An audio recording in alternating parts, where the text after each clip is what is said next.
صحابه ته په حضور پاک نه تپوس وکړو چې دوزخ کې د ښځې ولیدې دا ولې وي دا ناشکره دي ناشکري کوي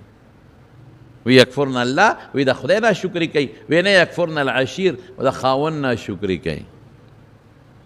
لو احسنت الی احداهن الدهر ثم رأت منک شیئا که ښځې سره ټول عمر تا ښېګړه وکړه او احسان دې ورسره وکړه ټول عمر او پوټې غلطي در کې ولیدله پوټې څه وایي ما رأیت منک خیرا قط ای سړیه تا نه خو ما په ژوند کې چې ته خیر نه دی لیدلی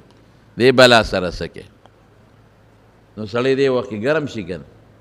چې خیر دې نه دی لیدلی دا ښکلې جوړه چې دی اچولې ده دا دله چا راوړې ده دا غاړه کې چې د پرس اچولې دی او دا اوږدو پوندو کېړونه ټقار وباسئ دا دله چا راوړې ده دا سار ماښام چې دا میوې خورې دا دله چا راوړي دي ناشکري به نه کوي ښه دی د خاوند ناشکره دي هر څه به وله راوړي خو که پوټې غلطي تې صحیح کړه یا سړیه نو په ژوند کې مې د نه خیر نه دی لیدلی دا ناشکره ښځه ده شکر وباسئ ای ښځو زنانو ته وایم چې د خدای خاطر وکړئ شکر وباسئ که خاوند دله ساګ او دال هم راوړي وي الحمدلله ناشکري به نه کوئ دا ناشکره ښځې